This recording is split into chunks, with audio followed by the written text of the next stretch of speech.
Hello, അസ്സലാമു അലൈക്കും. എന്തൊക്കെ വിശേഷം? എല്ലാവരും സുഖമായിട്ടിരിക്കുന്നില്ലേ?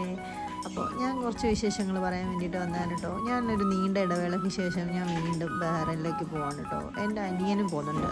അവൻ പ്രവാസത്തിലേക്ക് പോവാണ്. ഞങ്ങൾ രണ്ടുപേരും ഒരേ ദിവസമായിരുന്നു ടിക്കറ്റ് എടുത്തിട്ടുണ്ടായിരുന്നത്. അപ്പോൾ എനിക്ക് അവനെ കൊണ്ടുവിടാൻ പറ്റിയിട്ടുണ്ടായിരുന്നില്ല. അവൻ ട്രിവാൻഡ്രത്തു നിന്നും ഞാൻ കൊച്ചിയിൽ നിന്നുമായിരുന്നു. അപ്പോൾ ഞങ്ങൾക്ക് രണ്ടുപേർക്കും സെയിം. എനിക്ക് വൈകുന്നേരം ആയതുകൊണ്ട് തന്നെ നമുക്ക് ഇത്രയും ലോങ് ഡ്രൈവ് ഉണ്ടായതുകൊണ്ട് തന്നെ ഞാൻ രാവിലെ ഇറങ്ങി. അപ്പോൾ നമ്മൾ എയർപോർട്ടിലെത്തുന്നത് വരെ ഫോൺ നോക്കിയിട്ടുണ്ടായിരുന്നില്ല. ഫുള്ള് വൊമിറ്റിങ്ങും കാര്യമൊക്കെ ആയിരുന്നു കേട്ടോ. എനിക്ക് ലോങ് യാത്ര ചെയ്യുമ്പോഴത്തേക്കും വൊമിറ്റ് ചെയ്യുന്നൊരു പ്രശ്നമുണ്ട്. ഞാനും പിള്ളേരും എല്ലാവരും വൊമിറ്റ് ചെയ്തു. അപ്പോൾ എല്ലാം കഴിഞ്ഞ് ഫുള്ള് ടയേർഡായിട്ടാണ് എയർപോർട്ടിലെത്തിയത്. എയർപോർട്ടിൽ വന്ന് എല്ലാ ചെക്കിങ്ങും കാര്യങ്ങളും ഒക്കെ കഴിഞ്ഞു. അകത്ത് കയറി നമുക്ക് വേറെ ടെൻഷനും കാര്യമൊന്നും ഉണ്ടായിരുന്നു. നമ്മൾ വിസിറ്റിംഗ് വിസയിലാണ് കേട്ടോ ഇറങ്ങുന്നത്. അപ്പോൾ അതുകൊണ്ട് തന്നെ പിള്ളേരുണ്ടായതുകൊണ്ട് തന്നെ വലിയ രീതിയിലുള്ള ചോദ്യവും പറച്ചിലും ഒന്നും ഉണ്ടായിട്ടുണ്ടായിരുന്നില്ല. നോർമൽ വിസിറ്റിങ്ങിൽ ഇറങ്ങുമ്പോഴത്തേക്കും അവരിങ്ങനെ ചോദിക്കും അവിടെ ആരുണ്ട്, ക്യാഷ് കയ്യിലുണ്ടോ, അങ്ങനെയുള്ള ചോദ്യങ്ങളൊക്കെ ചോദിക്കും. പക്ഷേ എനിക്ക് അങ്ങനെയുള്ള ചോദ്യങ്ങളൊന്നും തന്നെ ഉണ്ടായിരുന്നില്ല.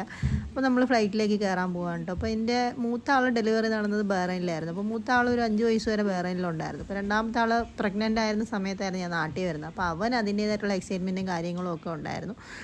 അപ്പോൾ അപ്പോൾ അൽഹംദുലില്ലാ സേഫായിട്ട് തന്നെ ബഹ്റൈനിലെത്തി പിക്ക് ചെയ്യാൻ വന്നിട്ടുണ്ടായിരുന്നു. അപ്പോൾ ഇന്നത്തെ വീഡിയോയിൽ ഇത്രയേ ഉള്ളൂ. Tata bye bye, see U.